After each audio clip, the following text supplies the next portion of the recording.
Welcome to today's episode of PC24 RATV.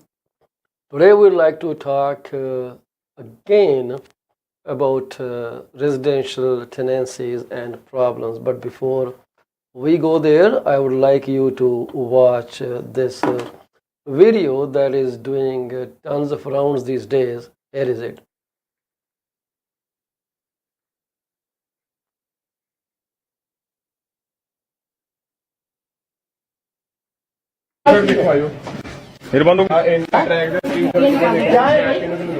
बोलो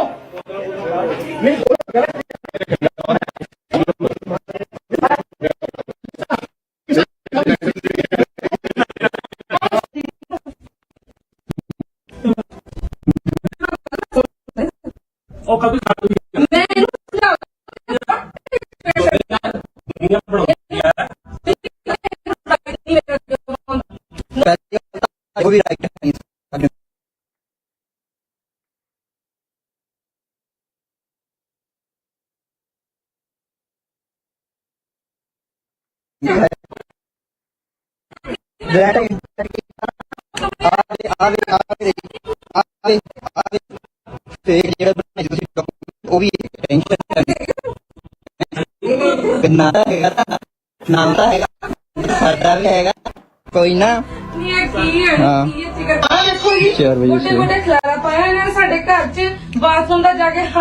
ਹਾਂਜੀ ਹਾਂਜੀ ਪਾਇਆ ਅਸੀਂ ਵੀ 7-8 ਜਾਣੇ ਰੱਖੇ ਸੀ ਇਹਨਾਂ ਨੇ $3500 ਸਾਰਿਆਂ ਤੋਂ ਲਿਆ ਸੀਗਾ ਠੀਕ ਹੈ ਤੇ ਸਾਡੇ ਤੋਂ ਦੋ ਮਤਲਬ ਕਿ ਇੱਕ ਤਰੀਕ ਨੂੰ ਵਰਦੇ ਸਰ ਤੇ ਅਸੀਂ ਇੱਕ ਹਾਂਜੀ ਹਾਂਜੀ ਜਰੂਰ ਪੁੱਛਿਓ 3500 ਦਾ ਰਿਕਾਰਡ ਵੀਰੇ ਜਰੂਰ ਪੁੱਛਿਓ ਹਾਂ ਵੀ ਇੱਥੇ ਇੱਕ ਪਾਰਟੀ ਰਹਿੰਦੀ ਸੀਗੀ ਸਾਡੇ ਉਹ ਬ੍ਰਦਰ ਹੀ ਲੱਗਦੇ ਨੇ ਉਹ ਬਾਹਰ ਸੌਂਦੇ ਸੀ ਅਸੀਂ 5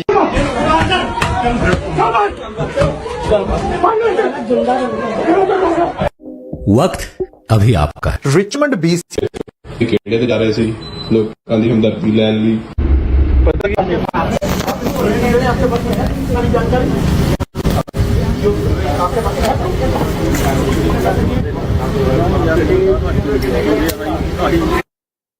So, as you can see, there have been multiple incidences where the tenants are fighting with the landlords and the landlords are fighting with the tenants.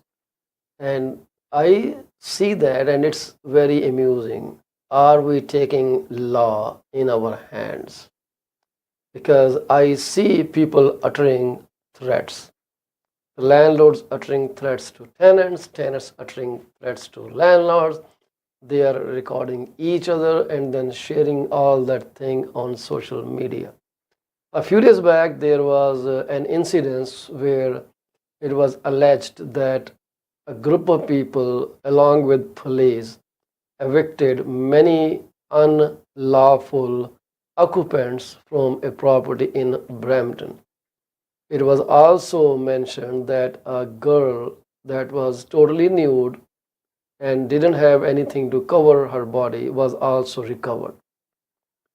So those things were, publicly shared, defaming, degracing people, which was not right. After all, these are people who have paid rent, or if they have not paid rent, then there are legal recourses, not the forceful eviction.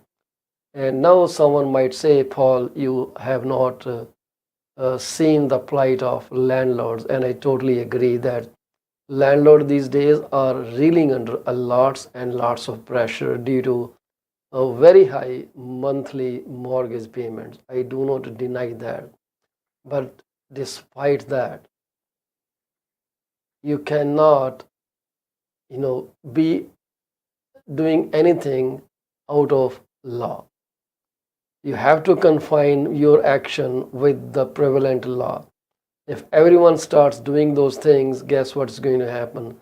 We will have a very chaotic society. This is very, very unfortunate. And I have always advised home buyers to stay away from going very high on purchase price unless they can afford it with their own monthly payment capacity. When people look for a house that has a basement apartment that they can rent out, they have their eyes set on the rent that will decrease their monthly mortgage payments. So people think, okay, I'm paying $6,000 in monthly mortgage payments, and I will make 2,000 from the basement. That will be 4,000 my share. I have always advised against this kind of approach. If you do not have money to support the house, you should buy a house of a lower value. What makes you go to house purchases which are beyond your reach? And I know there are many professionals who will glaringly mention in the listing on the system saying rental apartment income of 2,000, 3,000. But what is the guarantee of that rental income coming non-stop? There are circumstances where the tenant may be disabled to earn, may have an accident, may not be working, may be jobless. And what is going to happen then? And you are barely surviving with your own income. But now you purchased a home and the mortgage is totally unaffordable because now the tenant has stopped paying you rent. And this results in this kind of arrogance, this kind of, verbal abuse with each other. And this is not right, at least not in Canada. So this lady, I don't know where the house is, but she was threatening those guys and even her husband, threatening those students that they will file a complaint, that they were threatening their children, and they were very confident the police will take action and spoil their career. Is this where we have come down to? $3,500 rent just for a one-bedroom basement apartment and 7 people living there. 7. Can you imagine? The basement may be about, let's say, 700, 800 square feet, one bedroom, open concept, and this is so ridiculous. When you charge extraordinary high rent, the students are definitely going to bring their friends to share the cost with them. But is your home approved for that kind of occupancy? Every municipality has occupancy standards, and you cannot violate that. But the problem is in the compliance of the law. When city officials visit the property, if there is any complaint about many people living in the house, then city gives a notice, and when the inspector comes, either there are lesser people or they just tell that they are our friends. So I had a phone call with one of my friends. His name is Mr. Rajiv Verma, who is a mortgage broker. A very good guy. If you need business to do, please give me a call, Rajiv Verma. So he mentioned that this is what is happening and about the incidents in the Brampton where they publicly defamed one girl that she was found nude. Actually, there was no such case. There was no nude girl. So this is all unofficial. I have not witnessed any of this. But there are laws in place that must be followed. For common elements, rooming, the laws may be different. So if you are thinking of renting to a bunch of students with you, living with them, using the same kitchen and bathroom, that is shared common elements, then there are exemptions from LTB, I guess. But again, do speak with your paralegals or any lawyer and get real and accurate and updated information from them. It is very critical that you are aware of the legalities, and you cannot just be physical with anyone in Canada, be it tenant or be it anyone, unless you intend to spoil your own career and be a criminal. This is ridiculous. So there are so many detailed information about who is landlord, who is tenant, who is occupant, and all those things need to be understood. I wanted to bring a paralegal on this broadcast today, but unfortunately, the paralegal was busy. If you are a paralegal and would like to participate, just write your comment and I will let you into the broadcast and share your mindset with us. Like I said, I am not a paralegal, so all my opinions are totally based on my personal experience or whatever I have researched from the system. So this is where we are. So legalities about Landlord and Tenant Act are very, very important to know. So people, when they become greedy, and greediness is a curse that has been said since ages. It's not something that I am saying today. People have said that again and again. Thank you very much, Matt, for joining. So the problem is the greed of making more money. Why? Because the landlords are paying more money to hold the house. I know that. Recently, one of my client, actually my close friend these days, and they have been renting for a long time, 9 years now. After they sold their house, they could never afford to buy a second house. So their landlord suddenly wanted to increase the rent by $1,000. But then he came down to an increase of $600. And this guy, a very simple, down to earth, totally lack of internet knowledge and online knowledge, very simple family. They were scared like anything. So he called me and I told him, A, nobody can increase your rent by that much amount. It has to be 2.5%. That's it. But not every property is exempt from increasing the rent the way they want. There are properties that were built after November 15, 2018 that do not fall under rent control guidelines. Recently, we saw an example where sisters complained that their landlord increased the payment, the rental amount, by $7,000. So from $2,500, the new rent that was demanded was $9,500. And they knew little about this building, that this was built after November 15, 2018. Those buildings are not covered under LTB or the rent control guidelines. They can charge whatever they want. So you need to be very aware of where you are heading to. This is when you need to hire a professional who can help you secure a rental property with the right clauses in it. So now, coming back to the definition of what a landlord is, and I was looking up online, and the definition was very extensive. For them, the landlord meant anyone who is in control of leasing out the property, setting the guidelines and expectations, and collecting rent. It does not have to be the person on the title. How cool is that? It could be a corporation. You know, when these days many condo builders are saying guaranteed rent for so many years, they have a company that takes the task of renting out your units and just giving you the money after deducting their cost.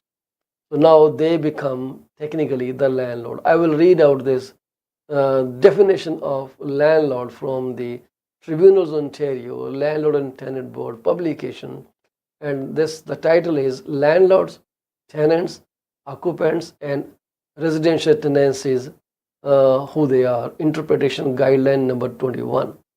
So subsection 2 para 1 of the RTA, Residential Tenancy Act, contains the following definition of the landlord, and this is what it is. A landlord is the owner of a rental unit or any other person who permits occupancy of a rental unit, other than a tenant who occupies a rental unit in a residential complex and who permits another person to also occupy the unit or any part of the unit. So it is not that person, it is the person who is the owner or any other person who permits the occupancy of a rental unit, other than a tenant who occupies a rental unit in a residential complex and who permits another person to also occupy the unit or any part of the unit.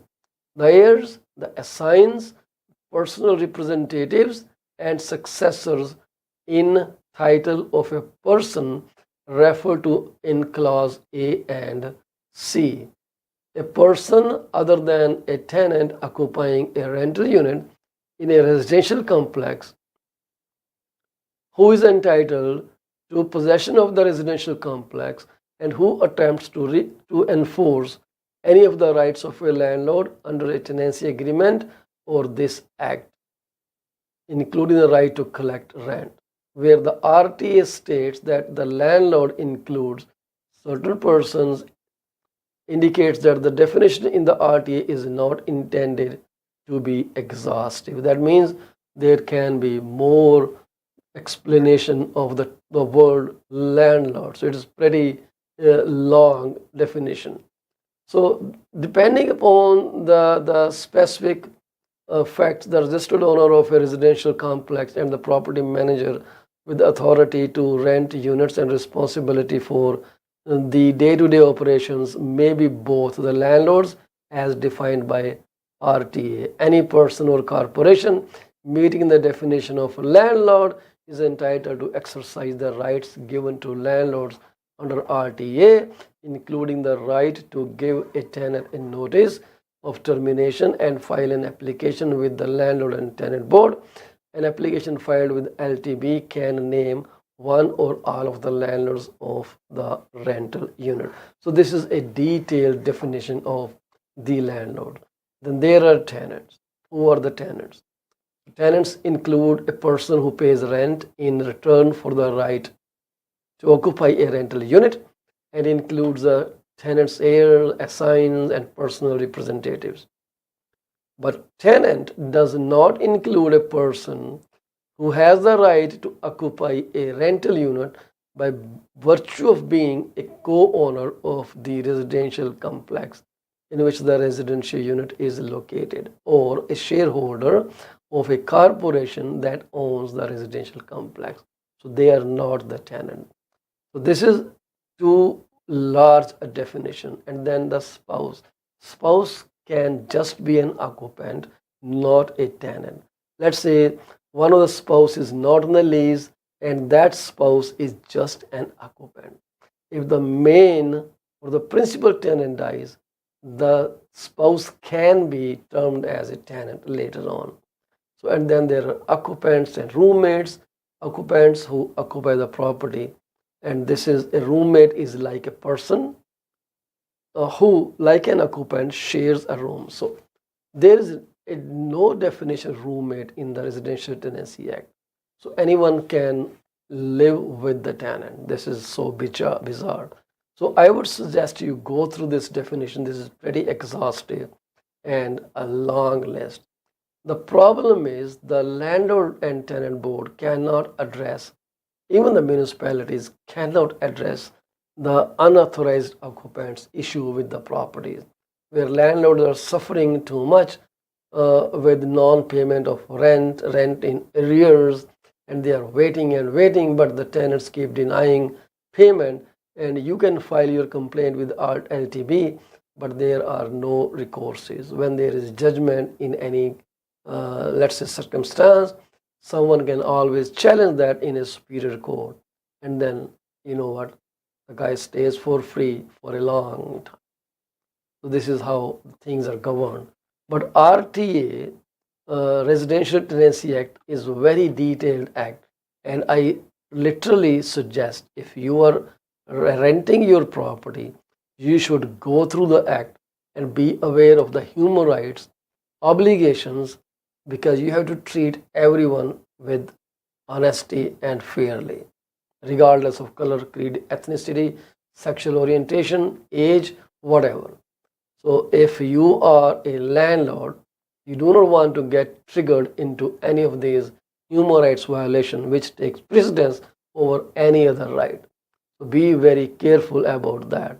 So there are different rules for rooming houses where there are common elements that people are cooking, and some portion of the property is occupied by the landlord or is under different ownership, and those people can come and go anytime, but then there is shared. So there are still eviction rules that apply. There is no force needed to evict people. I intend to bring some paralegal on this platform to talk more in detail about how all these cases should be handled and you be a better landlord or a better tenant. As a tenant, whether you are a student, whether you are a family, you do not have a right to damage the property. Damaging the property can cause immediate eviction. And so you cannot even furnish wrong information. If you are employed, you have to give your detailed information and your credential. And at the same time, the landlord should not lease out unless they are completely satisfied with the paying ability of their tenant. Just a few days back, I know someone denied uh, renting to someone based off their credit report and lack of funds in their bank account. The explanation was pretty simple. The landlord was not convinced that the person would be able to keep paying monthly rent of $4,000 despite promises by the potential tenant that they can do so. And because the guy was very diligent, so he didn't want to take a risk. So this is respectful. Financial worthiness is something you can think about. Credit worthiness, the responsibility toward paying monthly rental payment is a very critical component. But when people rent to multiple persons or students, then they are exposing themselves to greater risk than they have imagined. Just thinking that they are newbies, they know nothing about Canadian rules and regulation, does not mean that you start mistreating them. What kind of image are you giving those people? What kind of citizens are you raising by doing such act? It's really important that you treat people with respect, even if they are newcomers or they know nothing about law. It is your responsibility to make sure they understand it. Have you guys signed up a lease? If you have, you know it is mandatory for you to have Ontario's standard lease signed. And if a copy of signed lease is not given to the tenant within 21 days, the tenants can withhold 1 month's rent and will not pay you unless you have given them a copy of the signed lease agreement. Your information to connect with you, to call you, to get in touch with you, to serve you notices should be provided on this form. It is important, very important. Do not think you can lease and you can do whatever you want to do. You cannot kick people out of their home regardless they are paying rent or not. There is a law to be followed. You have to observe law. So speak to a lawyer or a paralegal and get help. Right? This is important. So that's all I wanted to say. And the Residential Tenancy Act, basically the Ontario Standard Lease, is a document that has been designed by the government of Ontario, and it details every possible scenario when can you be evicted. So I was reading some comments. Of course, when there is a video about a tenant and a landlord dispute, people that are commenting, they include students as well. And I heard them saying, oh, you should give at least 90 days notice, or 2 months notice, or you don't have to give any notice at all. Those misleading statements, like I don't know where they heard that, but there are fixed term tenancies or monthly tenancies as well. So fixed term tenancies could be any term, monthly, 1 year, 2 year, 5 year, or they could be weekly or daily tenancies as well. So if you are in a daily or weekly tenancy where you pay your rent every week, then you have to give a notice of 28 days. And your notice, the first day of notice begins when you collect that month's rent. If rent is paid on 1st of every month, your let's say on Sunday, then your day starts with Sunday. So if you give notice on Tuesday, that would be applicable from the next Sunday. And similarly, for monthly payment mode, if someone is paying you rent from 15th to 15th, then the term of the notice will begin from 15th.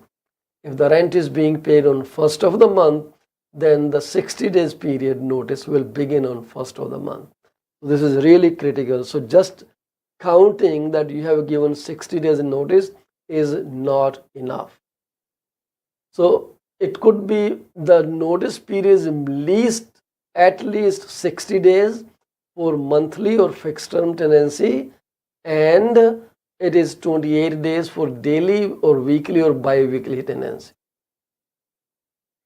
It could be, you could give a notice 70 days, but your 60 days will be from the day the rent is collected, right? So even though rent is delayed, doesn't make any difference. The contractual date is 1st or 15th or whatever date you selected on your agreement. Rajpaji, welcome to the broadcast, sir. Nice seeing you here. So the other day when I ran that live video, oh my God, what a chaos it was. And I'm glad that I stopped doing it. So now you must understand that when the term expires, right, you do not have to sign any paper if the lease is being renewed. Lease automatically moves to month tenancy. You don't have to sign any paper. You don't have to make a new lease agreement. Right? We'll continue this discussion after a little break. Stay with us, please.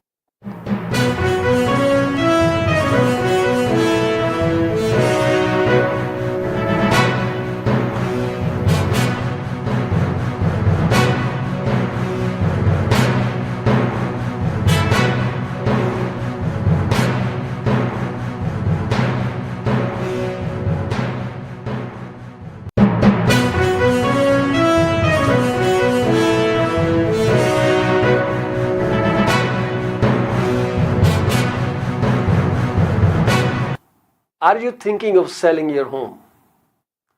You are covered. From my experience of 14 plus years in the real estate industry, this is what I have come to know. There are 3 major concerns that any home seller would want their realtor to answer. Number 1, how much is their home worth? Number 2, how long will it take to sell their house? And number 3, what will the agent do to make it sell? I have answers to all these questions. To schedule your one-on-one appointment, call me at 647-424-0358. Once again, Paul Chima, broker with Remax Prime Properties. My phone number to call is 647-424-0358. Call me now and get moving. From a vast experience in immigration industry, this is what I've figured out. Clients want to know if their application is submitted in a timely fashion, what a representative can do to serve best interest of their client. Clients are informed on a regular basis about the progress of their application. We deliver what we promise. My phone number is 647-465-8894 or reach me out at 639-998-1992. Are you thinking of a career change or adding another one to your portfolio? Well, you are thinking right.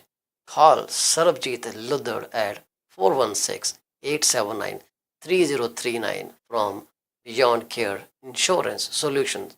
She also deals in life, long-term travel, critical illness, disability insurance. Give her a call today at 416-879-3039. This is what we can tell you.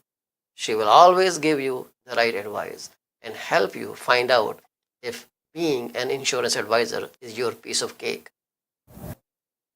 Are you looking for a reliable legal office that can handle your closing in the most effective manner? If yes, please get in touch with Rakesh Joshi at 416-213-8600. Joshi Law Office provides all the legal advices about real estate law, business law, immigration laws, notarization and affidavits, wills and trust. Give them a call today, 416-213-8600. ਅਵੰਤਿਆ ਬੜਾ ਖੁਸ਼ ਤੁਰਿਆ ਹੋਣਾ ਕਿ lottery ਲੂਟਰੀ ਲੱਗ ਗਈ ਤੇਰੀ। ਕਾਸ਼ ਇਦਾਂ ਹੀ ਹੁੰਦਾ, ਲਾਟਰੀ ਲੱਗਦੀ। ਵੈਸੇ ਗੱਲ ਤੇ ਲਾਟਰੀ ਵਰਗੀ ਹੈ। ਮੈਂ ਆਪਣੀ ਲਾਈਫ ਦਾ ਬੀਮਾ ਕਰਵਾ ਕੇ ਆਇਆ ਤੇ ਜੇ ਮੈਨੂੰ ਕੁਝ ਹੋ ਗਿਆ ਤੇ ਮੇਰੇ ਪਰਿਵਾਰ ਨੂੰ ਮੇਰੇ ਮਗਰੋਂ ਕੋਈ $1 ਮਿਲੀਅਨ ਮਿਲ ਜਾਊਗਾ। ਉਹ ਅੱਛਾ, ਇਹ ਕਿੱਦਾਂ? ਉਹ ਜੇ ਤੈਨੂੰ ਜਾਣਕਾਰੀ ਚਾਹੀਦੀ ਹੈ ਤਾਂ ਕਮਲਜੀਤ ਬੋਲਾ ਨੂੰ ਸੰਪਰਕ ਕਰ। ਉਹਨਾਂ ਦਾ ਫੋਨ ਨੰਬਰ 647-772-1481। ਹੁਣੇ ਹੀ ਕਰ ਲੈ ਫੋਨ, ਬੈਠੇ ਨੇ, ਨਹੀਂ ਤਾਂ ਮੈਸੇਜ ਜ਼ਰੂਰ ਛੱਡ ਦੇਂ। ਉਹ ਬੱਲੇ ਉਹ ਤੇਰੇ। PC24 ਦੇ ਪ੍ਰੋਗਰਾਮ 5 ਚੈਨਲਾਂ ਤੇ ਬੜੇ ਸ਼ੌਕ ਨਾਲ ਦੇਖੇ ਜਾਂਦੇ ਨੇ। ਜੇ ਤੁਸੀਂ ਆਪਣਾ ਬਿਜ਼ਨਸ ਸਾਡੇ ਨਾਲ ਪ੍ਰਮੋਟ ਕਰਨਾ ਚਾਹੁੰਦੇ ਹੋ ਤਾਂ 647-333-2273 ਤੇ ਕਾਲ ਕਰੋ। ਕੁਝ ਸਮੇਂ ਵਾਸਤੇ ਇਹ ਸੇਵਾਵਾਂ ਬਿਲਕੁਲ ਮੁਫਤ ਦਿੱਤੀਆਂ ਜਾ ਰਹੀਆਂ ਨੇ। 6473332273।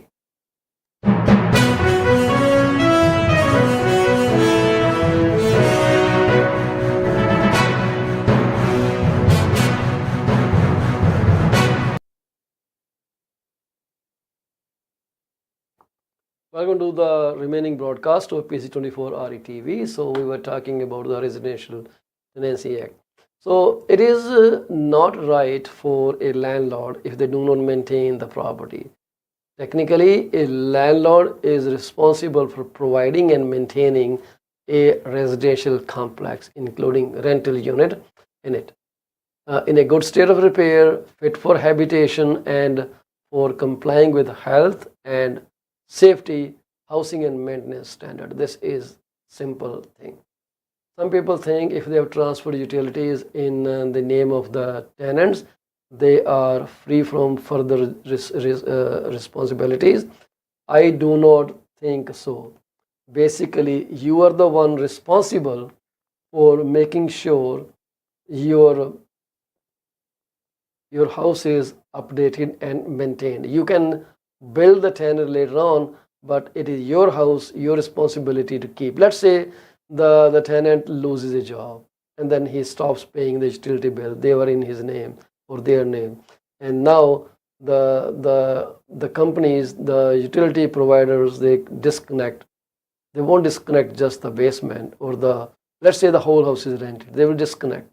And then who is responsible? As a landlord, it is your responsibility to make sure the temperature is maintained as per Ontario guideline, which is I guess 20 degrees or 25 degrees. You have to keep that and make sure the house is in good shape. If there is extensive damage because of willful or intentional negligence of tenant, then well, you can serve them an eviction notice, but cannot keep someone without the basic amenities that are your responsibilities. This is very critical that you understand, and you cannot increase rent of your whims and fancies. That, oh, okay, this time my monthly mortgage payment has gone up by $500, so what I will do is I will increase the rent by $500. Well, you invested in a property, and then every investment is subject to losses. So, well, this is the time to have losses. So if you are that much worried, why don't you just sell the property and wash your hands off? That may be a pretty easy job to do, but don't think you can disconnect the power lines or water lines to your tenants. You have to keep them regardless you get paid or not. This is unfortunately true, but this is because the Tenancy Act is very much uh, sided with the tenants. Those are the people that have the risk of becoming homeless while you are still enjoying your home. So I guess that makes all the sense. So there are so many things that can be talked in this broadcast, but I will just hold it here and I will try to bring a paralegal. Then we are going to discuss the burning issues that we are seeing in Brampton and other Peel region municipalities. Not even here, it's everywhere. I am seeing that everywhere happening, even in Surrey or in Alberta. Well, this is what it is. People are losing jobs. How can they pay? Students are having hard time between studies, work, and their personal life. It is killing. Just imagine yourself alone. So be a bit empathetic. So why do you rent to 10 people? Why don't you just say not more than these people? If you have done Ontario standard lease, add a schedule to it, writing down the names and gathering the IDs of each and every one of them who lives in the property. You can set up cameras to record if persons are living there for an extended length of time and then face them, serve them a notice. No one other than those mentioned in the schedule should be on the lease, should be in the house. So it is really important that you keep updating. And I see some homeowners just give right to one person to keep renting, and they say, okay, my lease would be with you. I don't care how many people you bring in, but they should conform to the occupancy standards of this municipality. And if I try to see occupancy standards, Mississauga, for example, and this is what I see. So the question asked is how many people can live in a two-bedroom house in Ontario, and basically a maximum two persons per bedroom can occupy a room. Household members of any age living as a part of a married or a common law couple share a bedroom with their spouse or common law partner. This is national occupancy standards. There may be all those things, but then city may have their own standards. So if you look at the Peel region occupancy standards, you will know everything that is there. So basically, I'm scrolling down as I try to look at this. So if the household includes two people who are spouses, one bedroom. Two people who are not spouses of one another, parent and child, brother and sister, two bedroom. Two people who are not spouses of one another, such as parent and child, brother and sister, two separate bedrooms.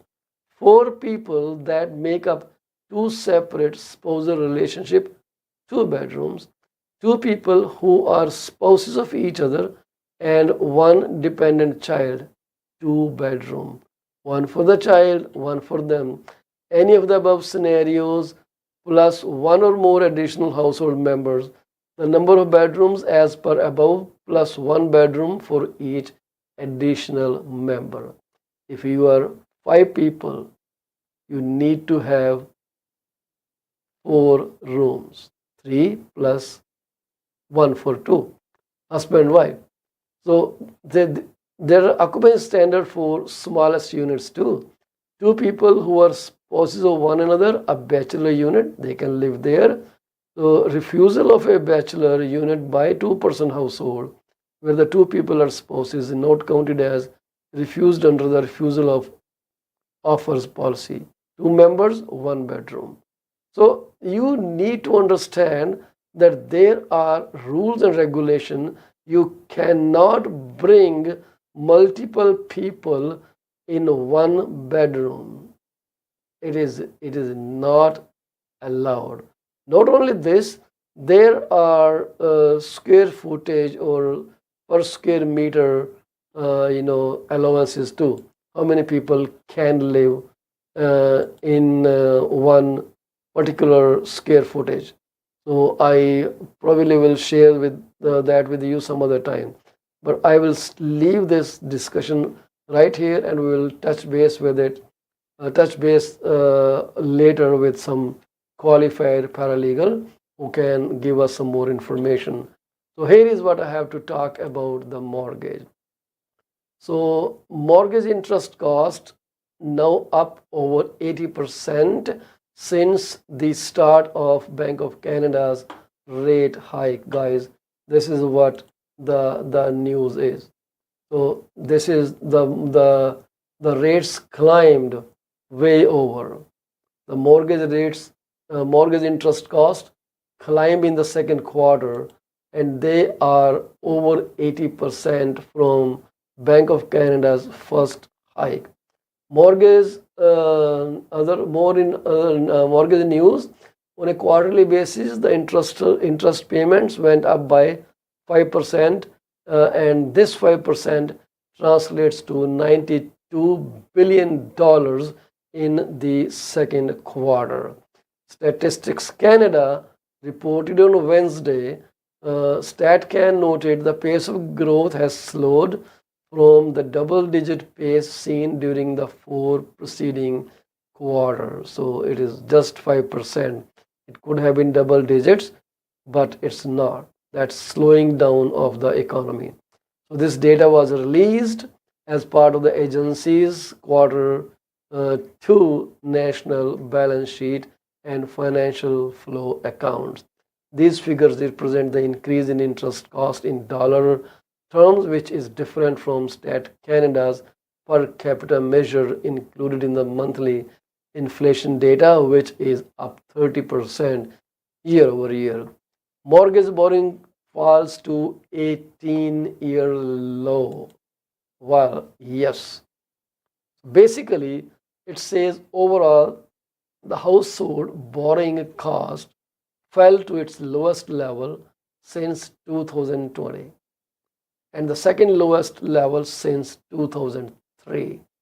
Households borrowed $17.1 billion in funds in second quarter, extending the trend of slower borrowing demand seen over the past three quarters. The slowdown was driven by a marked slowdown in demand for mortgage loans, which fell to its lowest point since 2005 as per Statistics Canada. Demand for mortgage fell amid banks' two rate hikes in June and July. So those were the major trigger points which slowed down the mortgage borrowing. So it fell to 18 years low, lowest level since 2020 and second lowest level since 2003. So people had income gains, and that kind of offset some of the debt service cost. But I still see people reeling under stress at being unable to make their payments or going for private funding, paying extra interest, and even defaulting on their home insurances. So I see more hardship coming people's way. Well, this is what I keep seeing from ground reality. People are afraid to move, but at the same time, many regions are selling pretty nice. Fletcher's Meadow is one such region in Brampton. If you are thinking of selling your home in Fletcher's Meadow, well, feel free to reach out to me, and I will tell you how to price your property and the time frame to sell the property. So there are a few highlights for mortgage and the real estate. Number one is the household's net worth grew by $256.4 billion. This is up from the first quarter by 1.6%. And I don't know where these numbers come in picture, but this is what it is. So I didn't make them up, but this is where the numbers are right now. So now, if I put it up, this is what the number is. So household worth grew by $256.4 billion, up by 1.6% from the first quarter. How is it possible?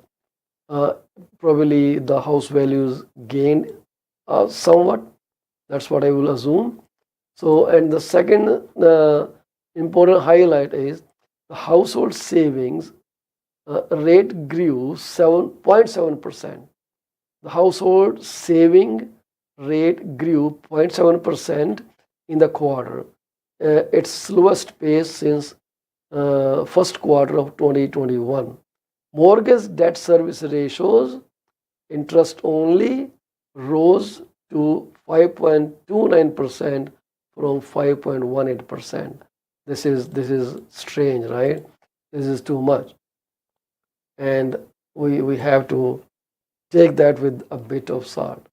So mortgage debt service ratio, I will change it to DSR so I can complete the whole word here. Rose to 5.18%. That's what it is.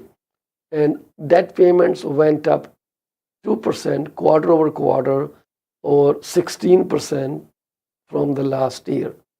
Value of household residential real estate rose 2%, $159 billion, due to a rise in the real estate prices during the traditionally stronger spring home buying season. So how are we doing later is to be seen very soon. So what do you think is going to happen in the near future? Because what I noticed that the people are, in my best knowledge, sulking, complaining, and those things are kind of holding them down from taking any tangible action. So what do you think is going to happen? Do you think people will stop buying, or they will keep buying? Because for some people, house buying is still a very significant decision, life-changing decision. And if I tell you that over the last 2 days, there were 5 houses that sold like this, and new listings came up in Fletcher's Meadow area. How would you like it? Just one day. And I have not opened my MLS system yet, but if I open next time, you will be amazed to see how the things go about these housing statistics. They are pretty interesting and worth noticing. The houses are selling regardless of where the inflation is. Someone always sees more value in buying their roof than all this negativity around them. They just don't focus on what's going on in the market. All they see is, well, this is good, I got a house. Many people have purchased their houses in the recent month, right? So you have to be careful about the negative news. Negative news means just negative news, and it's not going to help you gain anything at all. You need to be very strongly inclined. So we have Jasleen Paralegal Services, who works in Brampton, and she is a notary public and commissioner of oaths and affidavits. If you need any help, you can always give her a call, and her phone number I'm going to share it with you here. So you can always give her a call at this number. Let me see if this number broadcasts over my channel. I hope it does. Yes, it does, but it is kind of very shaky just because the way I'm holding my phone. Let me see if I can showcase it. So if you need any help with the paralegal thing, you can give her a call. This is her number. You can read it. It is 647-622-3236. Jaslyn Paralegal Services.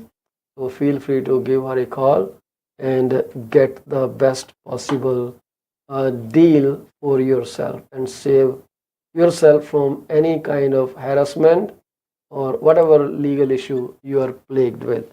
So just try to do that in a better way. That's what I would suggest.